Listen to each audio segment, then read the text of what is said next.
Un fraternal saludo a todos los oyentes de la radio. El programa que a continuación escucharás, Cápsulas de Misericordia, es realizado por el Padre Roberto Mena, de los Siervos Misioneros de la Santísima Trinidad y actual director general de la Red de Radios Católicas de Latinoamérica y el Caribe. Desde Silver Spring, Maryland, y Rafael Aníbal Cortés, psicólogo, consagrado en un ministerio de restauración familiar desde Bogotá, Colombia. Te damos la bienvenida a nuestra emisión y gracias por escucharnos.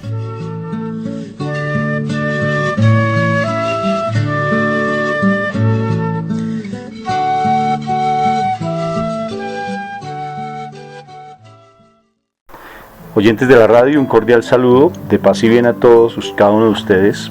Estamos nuevamente acompañándolos en este programa de Cápsulas de la Misericordia, directamente con el Padre Roberto Mena, allí en Maryland, Estados Unidos. Y mi nombre es Rafael Aníbal Cortés, psicólogo aquí en Colombia, que estamos haciendo este programa porque sí hay que impulsar mucho lo que el Papa nos envió, que es básicamente hablar sobre la misericordia.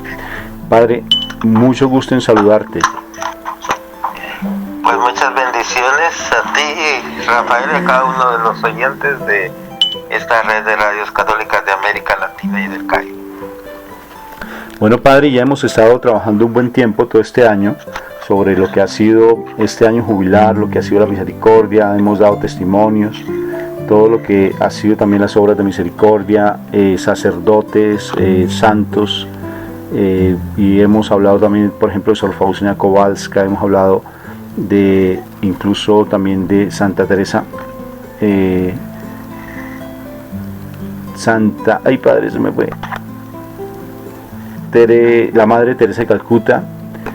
Sí. Hemos hablado incluso del Padre Pío de Pietrelcina, al cual tú le tienes bastante devoción, y hemos hablado también de lo que ha sido lo que son los Misioneros de la Misericordia, a lo cual tú haces, obvio que haces gala de ello, porque el Papa te nombró como misionero de la misericordia. Y entonces es importante, Padre, que hagamos como un recorderis, como decimos aquí en Colombia, una recapitulación un poco de todo lo que ha sido la misericordia. Y la primera pregunta que tengo para hacerte, Padre, es ¿por qué este año fue nombrado la misericordia? ¿Por qué el Papa abre esa puerta del año jubilar? ¿Qué es esa puerta del año jubilar y por qué la anticipó? O sea, ¿qué fue lo que lo motivó al Padre, el Papa, a hacer esta actitud, Padre, tomar esta iniciativa?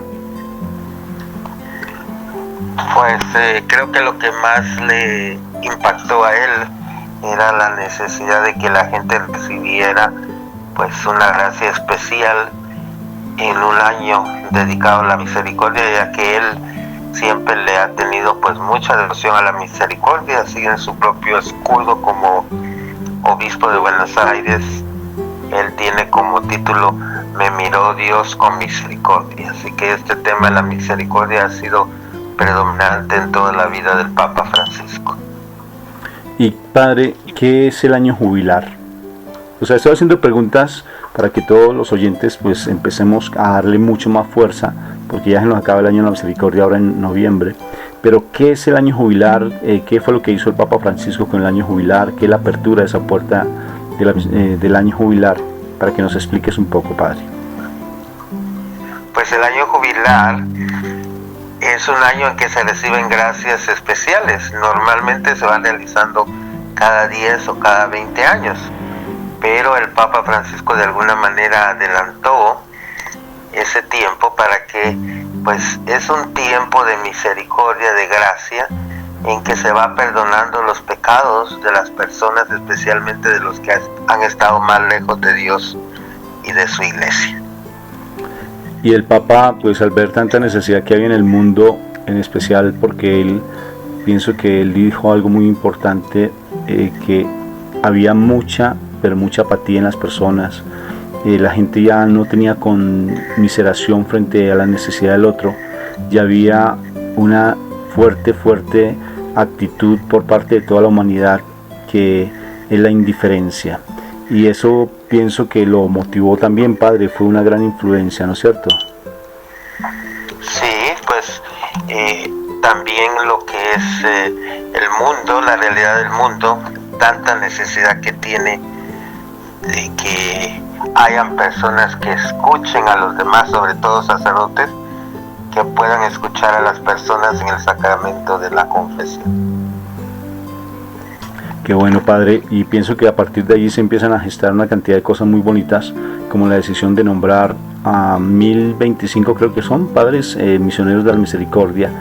¿Eso sí, qué fue, padre? ¿Qué fue lo que sucedió allí en Roma, que tú estuviste allí presente? Pues creo que lo más importante fue que el Papa nombró a 1025, de los cuales estuvimos 850 en la ceremonia de envío que se realizó el día 11 de febrero. Y pues el Papa nos envió, estamos representados de todos los continentes, de todos los países del mundo. Hay distintos números de sacerdotes según el país y según la realidad de cada país, pero por lo menos hay un sacerdote de cada país del mundo representado en esos 1025, porque incluso hubo unos que por distintos motivos no pudieron asistir a la ceremonia de envío, pero ellos también recibieron el envío de parte de sus obispos locales en donde ellos se encontraban. El Papa les dio permiso para ellos poder hacerlo en el caso de que pues por distintos motivos no podían llegar a Roma. ¿Y qué fue básicamente lo que les envió a ustedes a hacer en el mundo, padre? Pues nos envió a dos tareas. Una es predicar acerca de la misericordia y del perdón de Dios. La tarea es confesar a las personas, que incluye también tener tareas de reconciliación, tanto de pues los sacerdotes hacia los fieles, de los fieles hacia los sacerdotes, de los obispos hacia los sacerdotes. ¿Sí?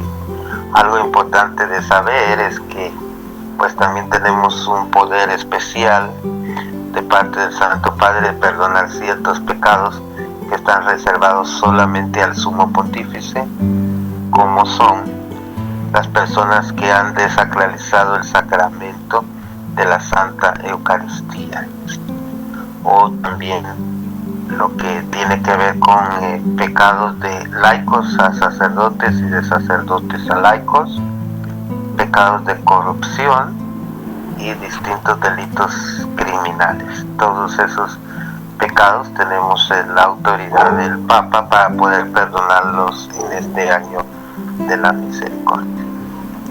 Y eso, ese encargo, pues obvio que activó en ti pues una cantidad de acciones y de actividades pues bastante fuertes. O sea, te ha tocado viajar mucho. ¿Y cuál ha sido como qué es lo que tú has desarrollado en este año, padre? Lo que te ha tocado hacer, ¿qué ha sido lo más interesante que tú has tenido, padre? Me imagino que ir a muchas ciudades, hacer conferencias, confesar a las personas. ¿Cuál ha sido ese encargo que tú has realizado allí en Estados Unidos?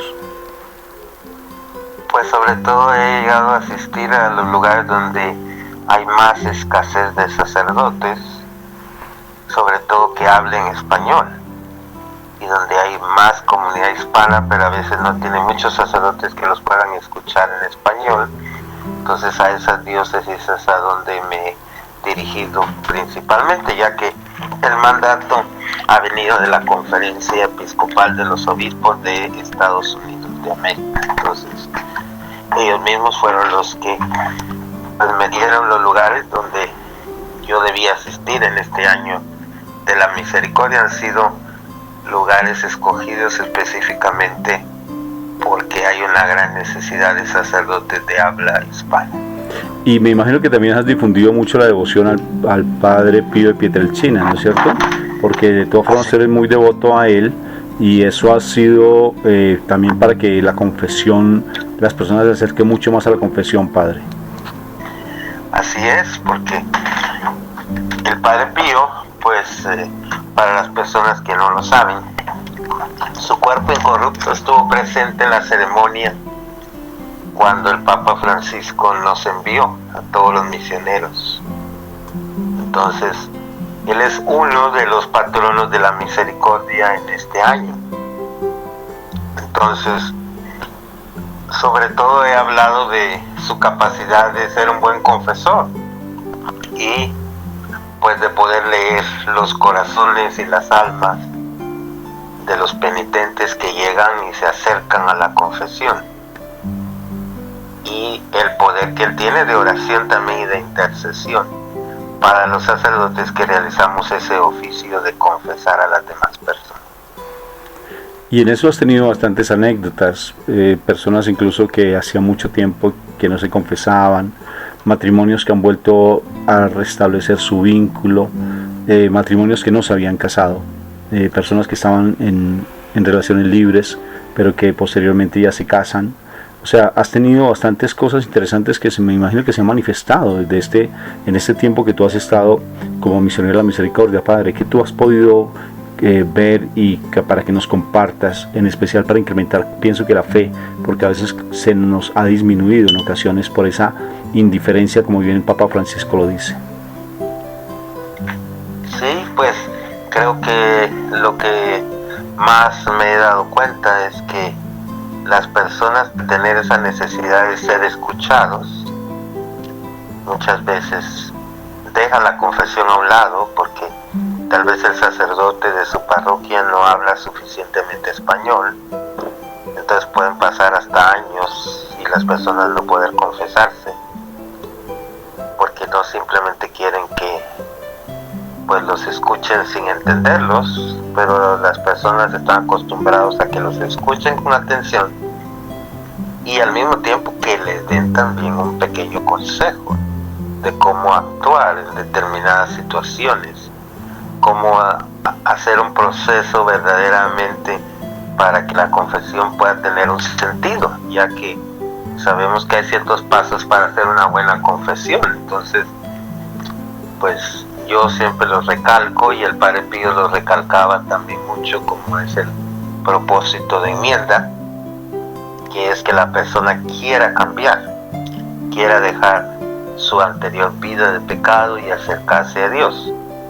Luego, dolor de los pecados, que le duela los pecados que ha cometido porque ha ofendido a un Dios que es muy grande y misericordioso. Luego, decir los pecados al sacerdote.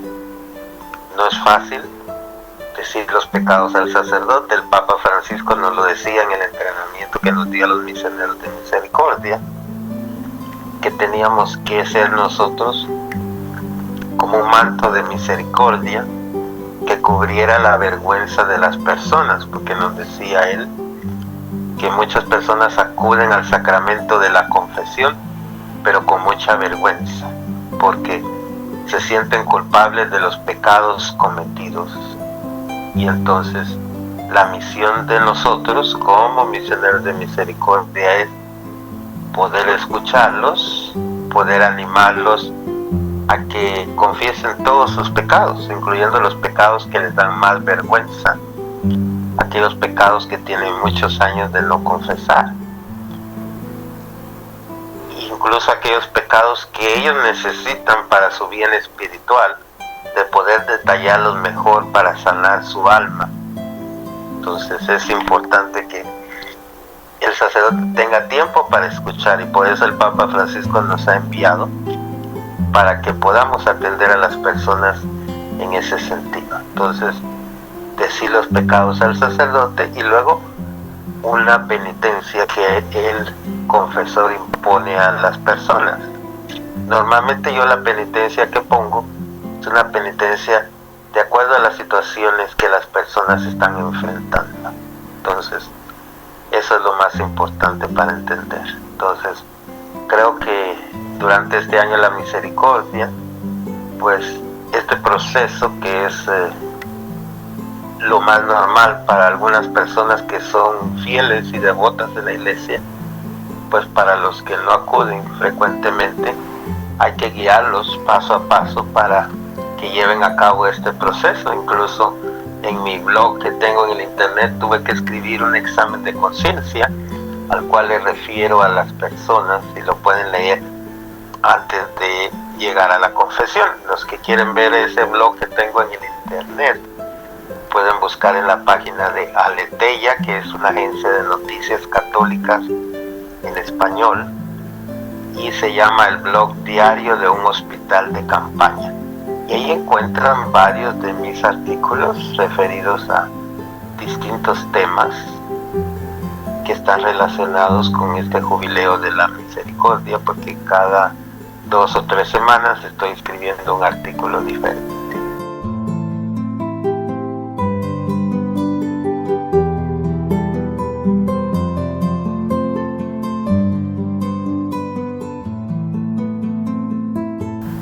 Me parece muy interesante eso lo que tú nos planteas. De igual manera, pues también todos estos programas que hemos hecho los hemos realizado contigo desde más o menos llevamos casi desde diciembre del año pasado, Padre. Estamos llevando bastantes programas y esos programas los estamos dejando en YouTube para que las personas lo puedan escuchar. De igual manera también los encuentran en una página en Facebook como Cápsulas de Misericordia, y son programas muy interesantes donde hemos tenido testimonios que nos han llamado mucho la atención de personas que han logrado a través de esa conversión en el Señor, del acercarse a Dios, unas restauraciones familiares muy interesantes, Padre. Y de por sí hay personas que les ha gustado bastante estos programas y cada vez han llegado a más oyentes, y eso me parece que también es ese trabajo tuyo, ese encargo que te hizo el Papa para poder difundir la misericordia. Y la misericordia es ese dolor entrañable, ese amor impresionantemente grande que nuestro Padre, que no lo alcanzamos a dimensionar, que nuestro Padre Dios tiene para nosotros. Y por eso me parece que ese encargo del Papa tiene una repercusión muy fuerte en la sociedad, sobre todo porque ya dentro de todas esas manifestaciones de la Virgen María, lo que los santos han llegado a pronosticar, esos profetas de Dios tan preciosos, donde han dicho que ya tenemos que estar realmente no jugando con nuestras vidas, sino que al contrario cambiar esa actitud para entrar a tener un recogimiento, una cercanía con Dios, una reconstrucción de nuestros vínculos familiares, porque no podemos jugar ya con la vida como estamos haciéndolo. Y creo que eso ha sido también tu fuerza, Padre, el hecho de decir que sí hay cosas que no podemos estar allí tomándolas como tan a la ligera, Padre. Sí, creo que este año la misericordia ha ayudado a las personas a entender que el sacramento de la penitencia o de la reconciliación tiene que ver con un deseo de conversión, de acercarse a Dios. No es solamente una obligación. En muchos casos las personas, porque van a realizar algún sacramento, como puede ser la primera comunión, la confirmación, pues lo toman como un requisito de ir a confesarse. Pero verdaderamente la confesión es algo más profundo. Y pues lo podemos entender a partir de las parábolas de la misericordia, sobre todo las parábolas que están en Lucas capítulo 15, la más conocida, la del Padre Misericordioso, que normalmente le denominamos el Hijo Pródigo. Y ahí se nos presenta precisamente este camino de conversión al cual están invitados todos los católicos en este año de la misericordia. Entonces, primero pues que nos olvidamos de dónde venimos, y pues como aquel hijo menor pedimos nuestra herencia, en alguna manera aprovechamos nada más de los dones de la iglesia cuando los necesitamos y después nos olvidamos de la iglesia. Pero es cuando estamos lejos, como aquel hijo que estaba lejos de la casa del Padre y comenzó a pensar qué importante era regresar al Padre, porque ahí tenía todo lo que había perdido, donde él pertenecía, donde él tenía su identidad. Tenía que regresar de nuevo, emprender un camino de regreso hacia la casa del Padre, y eso es precisamente la conversión. Luego dice él unas palabras que se las dice al Padre al llegar: he pecado contra el cielo y contra ti, ya no merezco llamarme hijo tuyo, tú debes tratarme como uno de tus trabajadores. Pero el Padre Celestial lo recibe con amor, le da un beso, luego lo viste con los trajes más elegantes, le pone un anillo en el dedo y pide que se haga una fiesta, porque él dice, este hijo que estaba perdido lo he recobrado de nuevo. Pero hay una actitud también de los hijos mayores, que son los hijos cumplidores. De eso he hablado mucho en este año la misericordia.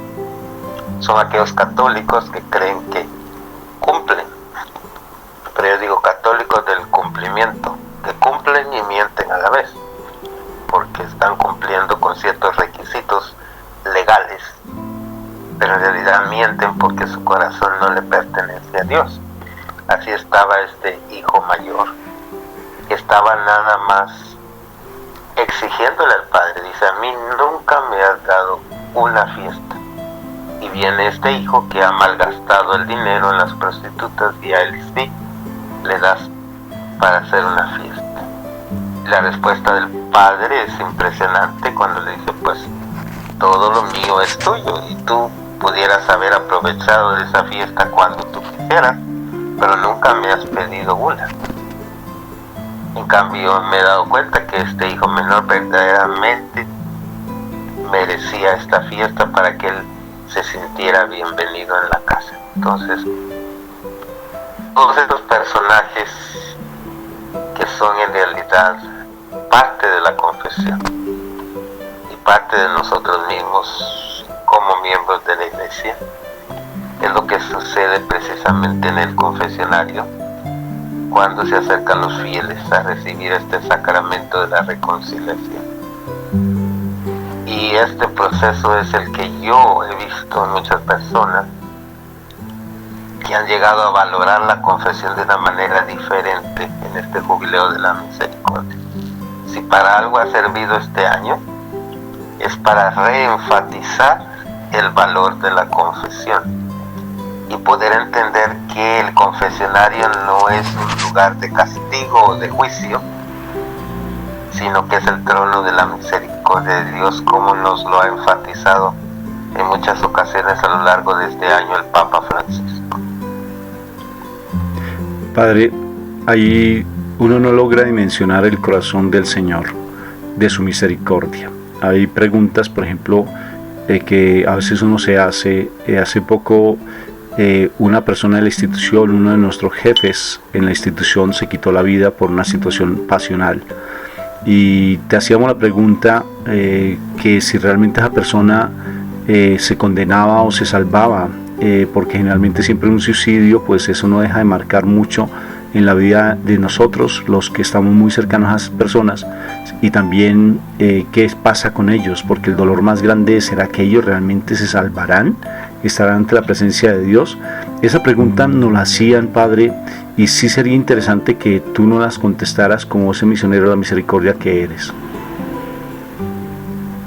Pues ese tipo de casos pues son frecuentes también en la confesión y a veces le afecta a toda la familia, a los amigos y conocidos, porque antes del Concilio Vaticano II había la idea de que una persona que se suicidaba no merecía el perdón de Dios porque se había quitado la vida.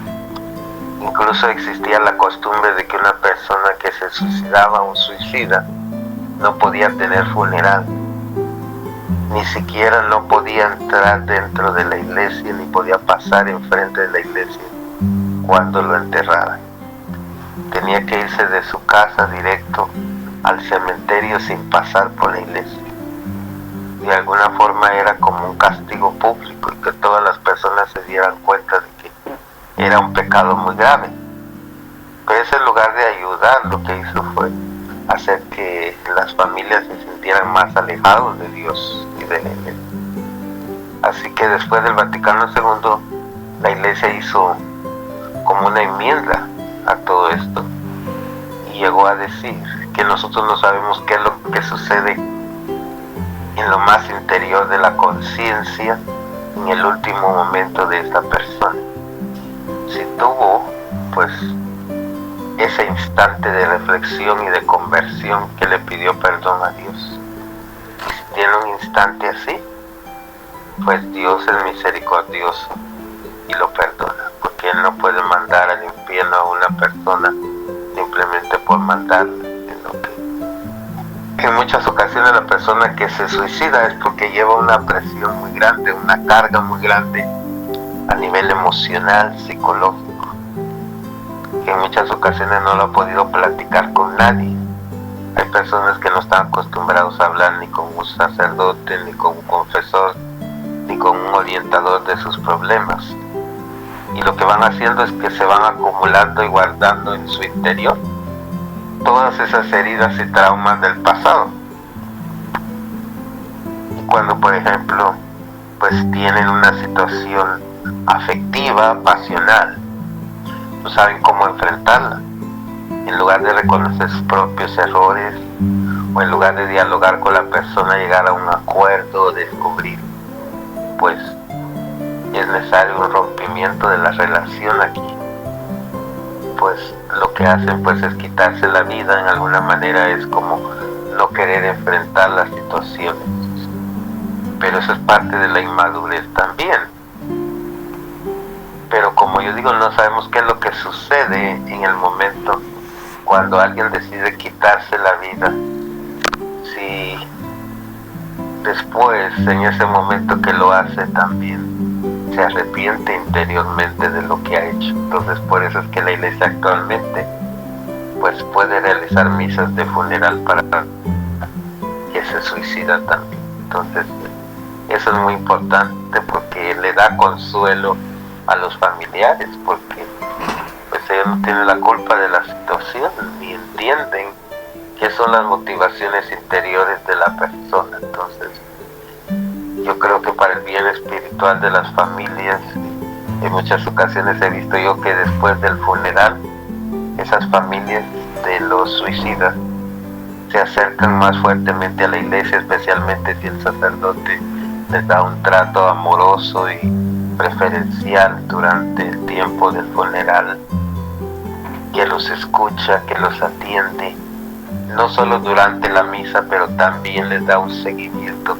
después de que concluye la misa, para llevar esas fases del duelo que son tan importantes, porque el duelo de una persona suicida es doblemente doloroso que para una persona normal. Y creo que con eso, pues de todas formas, lo que tú estás diciendo da descanso también a las personas o a las familias que hayan tenido que pasar por las situaciones. Y de igual manera también, Padre, porque han habido unos temas muy álgidos, unos temas muy polémicos en este año. Y quisiera como hacerte de pronto unas preguntas específicas para que tú nos vayas dando claridad, porque este es precisamente como el objetivo de este programa que estamos haciendo esta semana, para ir dándole fuerza a lo que es este año jubilar, lo que es la misericordia de Dios, que nosotros entremos realmente a ese proceso de conversión, o sea, volver a los caminos de Dios y que no estemos alejados, Padre. Y quisiera en este momento hacerte una pregunta con respecto a todo lo que ha sido el tema del género, que ha sido tan polémico, tan difícil, donde se han promulgado una cantidad de cosas, inclusive organismos internacionales han facilitado, gobiernos han facilitado toda esta educación. Incluso en mi país, aquí en Colombia, ha habido una manifestación fuerte de todo nuestro pueblo colombiano frente a unas posiciones gubernamentales y unas contradicciones que llevan realmente a que la familia empiece a verse disminuida, menoscabada, empiece a verse como afectada completamente. ¿Cuál es la posición, Padre, te pregunto a ti como misionero de la misericordia, la posición frente a todo lo que se ha dado con respecto al género, Padre? Pues el mismo Papa Francisco, en una de sus audiencias recientes, pues habló de ese tema y explicó que el hombre y la mujer están al vértice de la creación divina, y luego alertó contra la llamada ideología de género o teoría del género. Mostró una serie de preocupaciones que se derivan de ella. Puso también una tarea para todos los creyentes y sobre todo para las familias: mostrar la belleza de la alianza del hombre y la mujer y vivirla en el bien. Y lo hizo desde el libro del Génesis, donde leemos que Dios, después de haber creado el universo y todos los seres vivientes, creó la obra maestra, es decir, el ser humano. que hizo a su imagen y semejanza.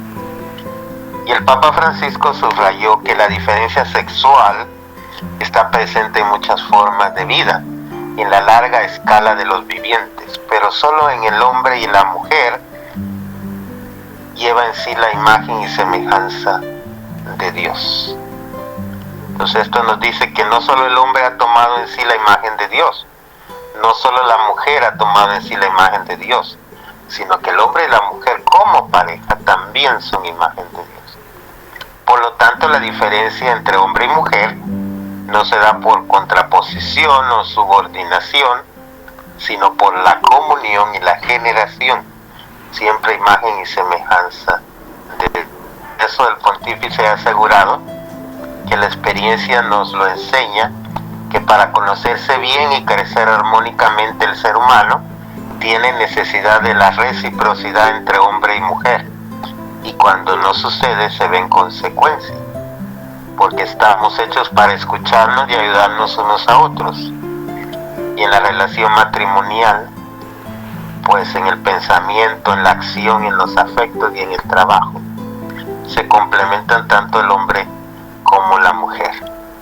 Pero esta cultura moderna y contemporánea en que vivimos ha abierto nuevos espacios, nuevas libertades y nuevas profundidades para el enriquecimiento de esa comprensión de esas diferencias. Pero también se han introducido ciertas dudas y mucho escepticismo. Por ejemplo, el Papa decía: me pregunto si la considerada ideología de género no se trata también de una expresión de una frustración y de resignación que busca borrar la diferencia sexual, porque ya no pueden hacer frente a ella. Corremos el riesgo de dar un paso hacia atrás. La eliminación de las diferencias, ese es el problema, no la solución. Para resolver sus problemas de relación, el hombre y la mujer deben hablarse más, comunicarse mejor, escucharse más, conocerse más profundamente, quererse más. Pero no solo eso, sino que deben tratarse con respeto y cooperar con amistad. Con esas bases humanas sostenidas por la gracia de Dios, podemos proyectar esa unión matrimonial y familiar para toda la vida. Entonces la unión matrimonial y familiar es algo muy serio y lo es para todos, no solo para los creyentes, sino para toda la humanidad. Entonces, sobre todo los intelectuales han tomado este tema como que pues no fuera tan importante la relación entre hombre y mujer, sino que han dicho pues que pues se puede separar su situación de hombre y de mujer, la relación del hombre y la mujer dentro de la iglesia y en la sociedad. Y se nos ha olvidado que somos imagen y semejanza de Dios. Entonces, en realidad la ideología de género lo que hace es perder el sentido del hombre y la mujer como imagen y semejanza de Dios, así nos lo ha dicho el Papa Francisco en varias de sus audiencias semanales.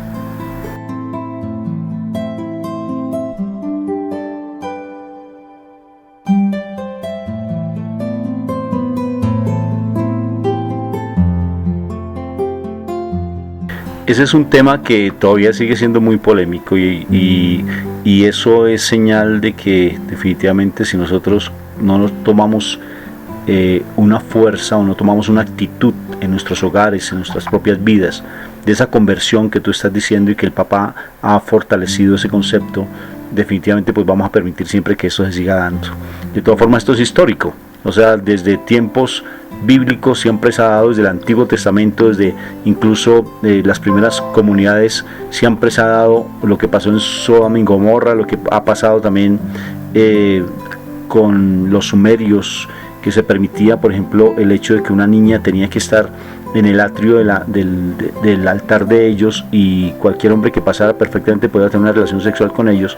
O sea, unas conductas aberrantes, los romanos mismos con todas sus bacanales, o sea, una cantidad de cosas frente a la parte sexual que el mundo no deja de sorprender nosotros los creyentes, y con todo lo que se está dando en las redes sociales, la cantidad de conceptos que los chicos están teniendo, como incluso las Naciones Unidas están promoviendo la sexualidad a diestra y siniestra, sino simplemente que se cuiden, se utilicen preservativos y se cuiden los jóvenes, y están empezando ya a ver niñas a muy temprana edad en embarazo, enfermedades de transmisión sexual que antes no se tenían, que no se veían, y ahora están en aumento tremendo, porque realmente esa promiscuidad se está proliferando, y porque no ha habido realmente un pronunciamiento como muy vehemente por parte de nosotros los creyentes. Y el Papa creo que ha sido muy enfático, y por eso me siento muy orgulloso de ser católico, porque definitivamente el Papa ha sido muy radical frente a su posición, y no ha sido de aguas tibias, sino que realmente sí ha planteado las cosas muy claras, incluso hasta con los gobiernos, ¿no, padre? Y él ha sido muy claro frente a situaciones que se han dado, frente a toda esta parte, esa promiscuidad, ese libertinaje que se viene dando, padre. Pues sí, sobre todo el matrimonio del mismo sexo, que también se está promoviendo en muchas legislaciones a nivel de Europa, y también pues a nivel de América Latina, que ya se está extendiendo cada día más. Entonces el Papa Francisco ha sido claro que pues la posición de la Iglesia no va a cambiar. Incluso aquí en Estados Unidos uno de los candidatos estaba diciendo que así como vamos en la Iglesia puede cambiar sus posturas de un momento a otro. Y él se dice católico y estaba como un candidato a vicepresidente, y pues tiene esa mentalidad liberal, o sea que cree, prácticamente es como un católico de cafetería, que le hablan de que solamente acepta ciertos aspectos de la Iglesia, toma lo que le gusta y desecha lo que no le gusta.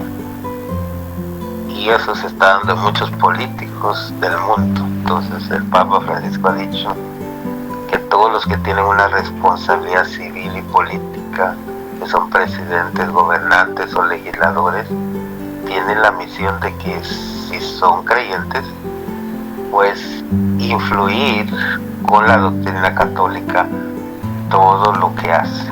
Entonces esa es una gran tarea, y sobre todo en los países que se dicen más desarrollados, es donde se quiere acomodar las leyes a las situaciones irregulares de la sociedad. Entonces no nos puede extrañar que en el futuro va a suceder que también se van a querer casar con un animal o con una cosa. Vamos hacia eso, o sea que se dice que hay una libertad completa que se ha llevado a entender como un libertinaje en lugar de una libertad de los hijos de Dios. Entonces todo eso el Papa lo ha hablado claramente, y también los obispos aquí en Estados Unidos y en América Latina han sido claros al respecto, incluso pues en contra de ciertos políticos que están en contra de las enseñanzas de la Iglesia.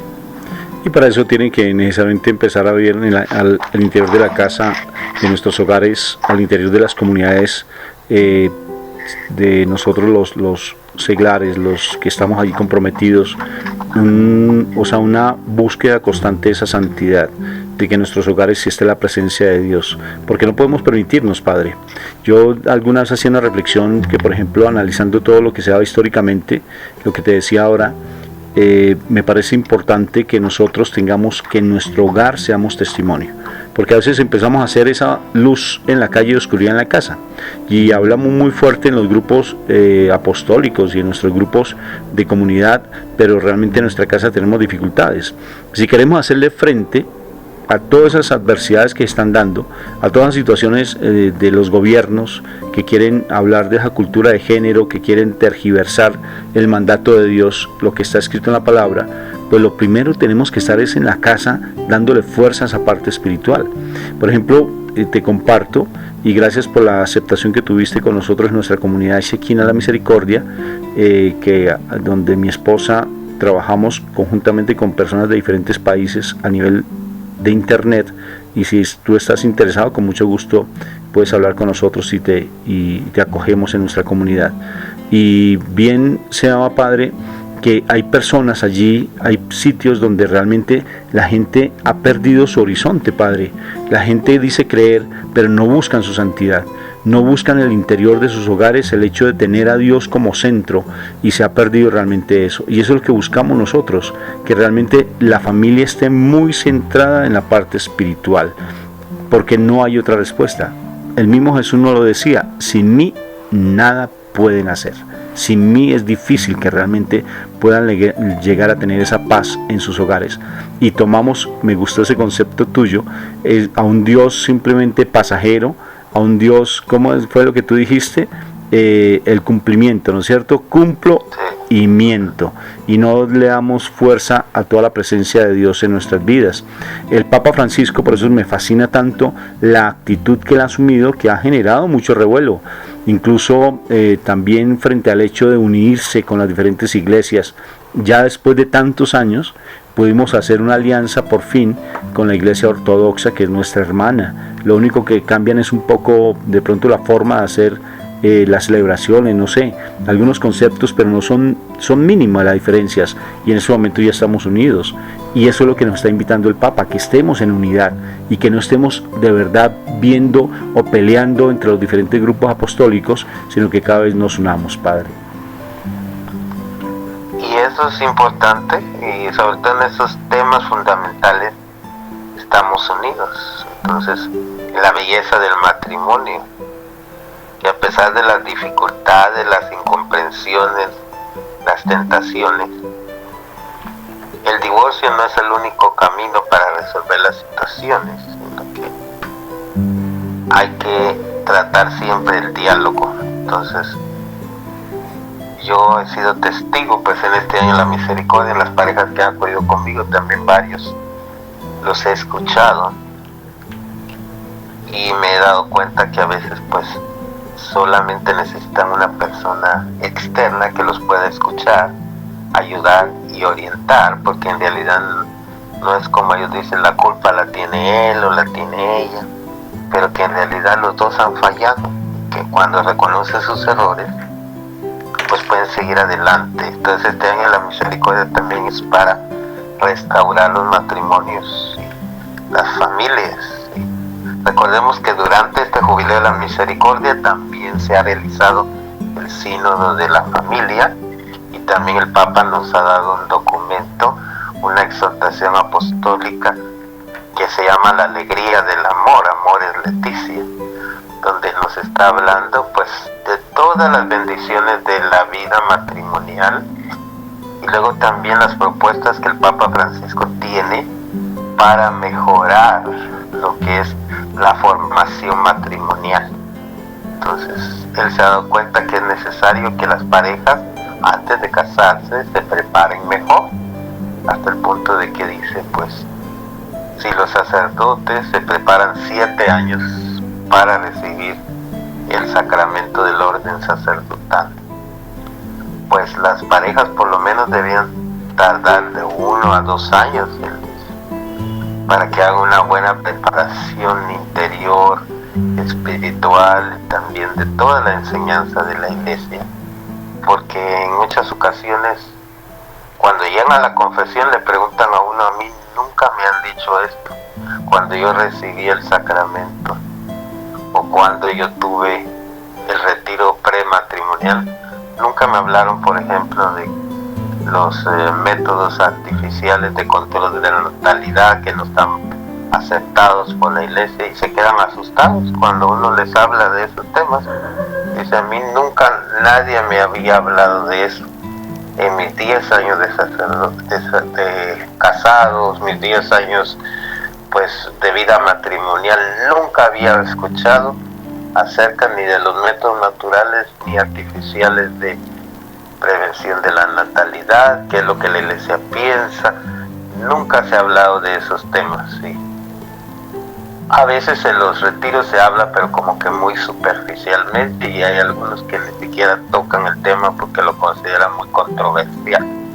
Entonces este solo es un ejemplo de lo que yo les digo que está presente en este documento, y que el Papa dice es necesario que se hable claramente de eso, que se formen las conciencias. Entonces en este Jubileo de la Misericordia también el tema de la familia ha sido muy importante. Entonces durante este año se ha concluido el Sínodo de la Familia, se ha dado esta exhortación apostólica, se han hablado de casos específicos que también nos han llegado como misioneros de misericordia, personas que pues ya habían sido casados por la iglesia y luego ahora están en una nueva relación. Entonces, ¿qué se puede hacer con estas parejas? Entonces, ahí se habla de los procesos de nulidad que la iglesia tiene en determinados casos y cuáles son las condiciones para una nulidad de un matrimonio entre la iglesia, que en realidad la nulidad quiere decir que el matrimonio no existió. No es que la iglesia tenga divorcio como algunas personas lo interpretan, sino que la iglesia está declarando que nunca hubo matrimonio, que no tuvieron una buena preparación, que no siguieron las condiciones que la iglesia estaba pidiendo. Y eso es lo que declara la iglesia. Entonces, en realidad nunca había habido relación y lo que sucedió pues fue una apariencia de lo que no era. Entonces, la iglesia lo declara ya legalmente y entonces reciben un documento y estas personas pues pueden sentirse libres de poder volverse a casar nuevamente por la iglesia. Y estos procesos antes tardaban mucho tiempo y ahora pues el Papa Francisco ha instado a que se realicen un proceso de 8 meses a 1 año y que se haga a nivel diocesano, porque antes el proceso de nulidad se tenía que mandar todo el proceso hasta la Rota Romana, hasta el Tribunal Eclesiástico de Roma, y por eso tardaban varios años. Pero ahora, pues actualmente cada diócesis pues tiene un tribunal eclesiástico y los párrocos y sacerdotes pueden ayudar a las personas a preparar ese proceso de nulidad. También la situación de los divorciados vueltos a casar. Entonces, que no se sientan tan alejados de la iglesia, que puede ser que hay unas situaciones que no se pueden sanar, pero de todos modos las personas no por eso van a dejar de asistir a los sacramentos, tal vez no pueden comulgar, pero incluso hay casos específicos donde si la conciencia interna de la persona hablando con el sacerdote en la confesión, él decide que la persona, por ejemplo, está enferma gravemente y necesita recibir la comunión, le puede dar un permiso especial de este párroco en el foro interno. Entonces, pero todo esto ha sido controversial, sobre todo para los católicos tradicionales, y luego que el Papa haya puesto el énfasis en que las decisiones las tomen los obispos locales y que no todos se lo consulten, que el Papa sea el que tenga que decidir todos los asuntos, sino que en alguna manera es como decimos, le pasó la pelota a los obispos, que ellos lo resuelvan, y por eso a algunos no les ha gustado el documento, porque les pone una gran responsabilidad a ellos de crear programas de formación, de mejorar los tribunales eclesiásticos en cada diócesis. Así que son unas tareas fuertes que les ha puesto el Papa Francisco después de esta exhortación apostólica. De todo eso he estado hablando también en los temas más recientes en las diócesis de aquí de Estados Unidos, donde esos temas están saliendo porque son relevantes para la vida de las personas.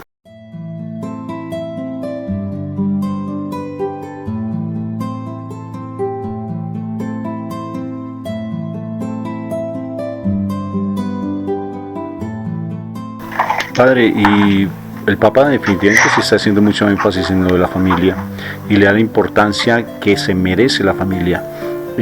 Precisamente él manifiesta que hay una guerra frontal, pero frontal, frente a este ministerio, porque es la familia el núcleo definitivamente de la sociedad, es la célula de la sociedad, y en la familia es donde se gestan la cantidad de dificultades más grandes. Como psicólogo que trabajo con menores infractores y familias que tienen bastantes dificultades, vemos que es allí en el centro de la familia donde están los problemas mayores. No es en la sociedad, no es en el grupo de amigos o en el barrio, no, es en la familia. Y el Papa ha sido enfático en ese sentido, dándole el valor a esa familia. donde realmente se tienen que empezar a incorporar, como decíamos al principio ahora, la presencia de Dios, porque sí, la familia está siendo por todos los lados, por todo donde se vea, está siendo realmente muy bombardeada. Incluso en las manifestaciones de la Virgen María, en las apariciones que ha tenido la Virgen María, que han sido aceptadas por la Iglesia, y algunas que están en ese proceso, como la de Medjugorje, sí se habla siempre que el mal lo que está buscando siempre es la separación de padres y la división entre la familia.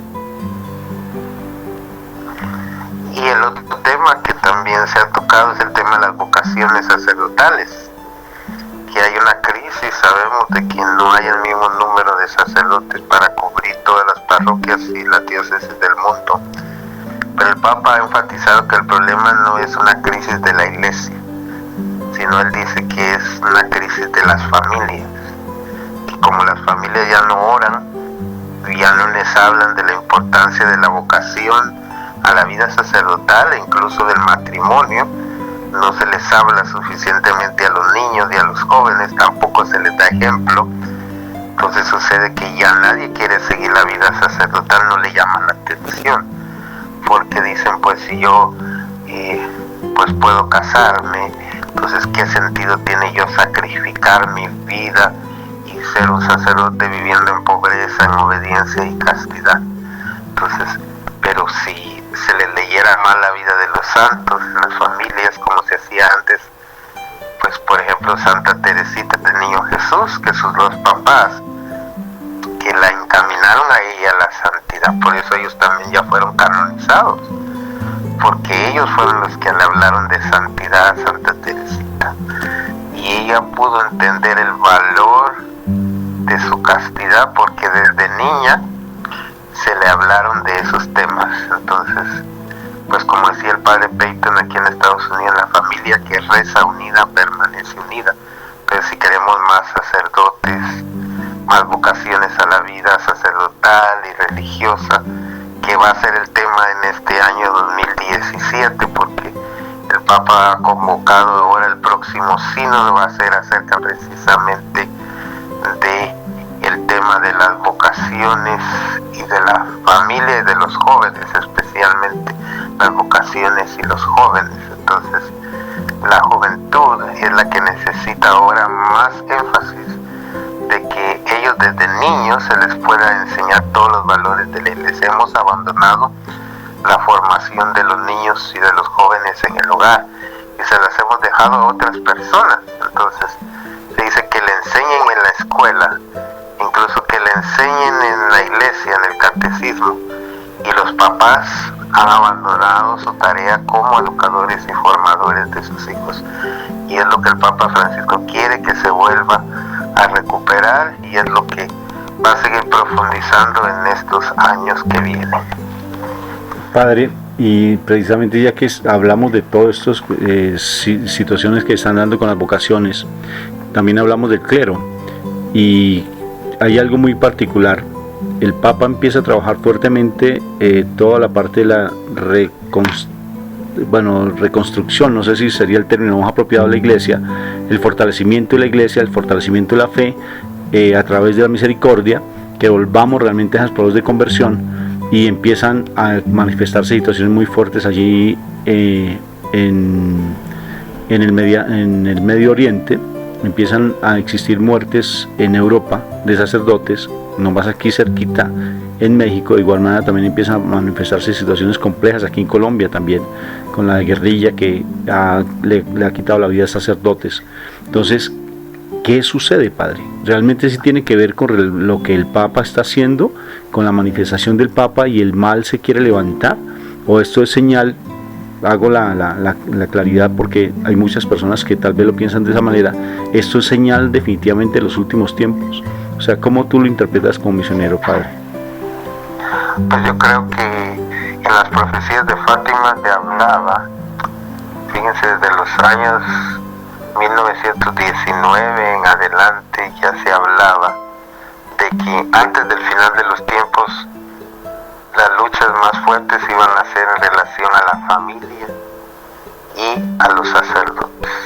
y es lo que estamos viendo actualmente. Los ataques más fuertes vienen hacia estos sectores de la sociedad más importantes, la familia como la base fundamental de la sociedad y de la iglesia, y luego pues también los sacerdotes. Entonces, que algunos sacerdotes hayan fallado en sus votos o en su vivencia de su vocación, eso no quiere decir que el sacerdocio es decadencia, como algunos lo dicen, o desacreditar a los sacerdotes, porque se han levantado juicios falsos hacia sacerdotes, sobre todo sacerdotes que son más entregados y que saben de la influencia que tienen en su papel. Se les ha vituperado delante de los medios de comunicación para destrozarles su ministerio. Y pues los laicos son conscientes de todo eso, porque en realidad los laicos saben cómo es su sacerdote. Si algo me he dado cuenta en este año en la misericordia es que las mismas personas me dicen cómo es su párroco. Ellos saben si su sacerdote está entregado a Dios, si su sacerdote ora suficientemente, si sus homilías tocan la realidad de las personas. Entonces, cuando el Papa dice oren por los sacerdotes, oren por mí como el Santo Padre, no lo está diciendo simplemente por unas palabras, lo está diciendo porque es muy necesario en el tiempo de hoy que se ore por los sacerdotes y que se les apoye en su tarea pastoral, que no simplemente se les critique, pero si en un dado caso a un sacerdote se le tiene que remover de su ministerio, que todo se haga dentro de una fraternidad, ¿sí? Y que se le ayude, en lugar de que se le mire como un condenado, que también que se tenga misericordia y que se entienda las situaciones traumáticas que viven muchas personas. Entonces, de todo eso es lo que el Papa Francisco es muy consciente, y sobre todo por eso estableció este jubileo de la misericordia, no para juzgar a nadie, sino para darles a todos motivos de arrepentimiento y de conversión, y para que la iglesia se renueve. Entonces, por algo el Papa Francisco se puso ese nombre de Francisco, porque a San Francisco de Asís un día Jesús se le apareció y le dijo: restaura mi iglesia. Así que ahora tenemos un Papa que está restaurando el rostro misericordioso de nuestra iglesia católica. Qué bendición, Padre. Y pues ya estamos llegando al final del programa, y mira lo interesante que se está convirtiendo esta conversación contigo. Y pues, Padre, ¿cuál sería ese mensaje a todas las familias que nos escuchan frente a este año de la misericordia? Voy a hacer una pregunta necia, pero quisiera hacerla. ¿Ha valido la pena realmente ser misionero de la misericordia, Padre? ¿Por qué ha valido la pena de parte tuya? Pues sobre todo creo que ha valido la pena en el sentido de reforzar mi sacerdocio, en el sentido de escuchar a las personas y ser misericordioso, de ser un buen pastor. Mi nombre como religioso en mi congregación de los siervos misioneros de la Santísima Trinidad es Roberto del Buen Pastor, y creo que en ningún año he vivido tan profundamente el misterio mío como religioso como en este año de la misericordia, escuchando a las personas, siendo un buen pastor para ellos, incluyendo a mis hermanos sacerdotes con los que me toca convivir y en los viajes que tengo. Qué bueno, Padre. Entonces ya llegamos al final del programa, como para que nos des un último mensaje ya, y para que nos des tu bendición, si eres tan amable. Claro que sí, pues yo invito a las familias a que oren a Dios. Este mes de octubre está dedicado al rezo del Santo Rosario, así que recen el Santo Rosario pidiendo por las vocaciones y por toda la iglesia, para que seamos ese rostro misericordioso del Señor, y que nos bendiga Dios misericordioso, el Padre, el Hijo, el Espíritu Santo, que descienda sobre nosotros y nos acompañe para siempre. Amén. Y amén. Bueno, oyentes, este programa lo pueden volver a escuchar en YouTube con el nombre del Padre Roberto Mena. Mi nombre es Rafael Aníbal Cortés, o Cápsulas de Misericordia. Allí en Facebook encuentran la página. Fuerte abrazo para todos ustedes. Nos vemos dentro de 8 días con un tema bien interesante, con algún testimonio que tengamos, para que ustedes no se pierdan estos programas tan espectaculares. Fuerte abrazo, Padre. Dios lo bendiga.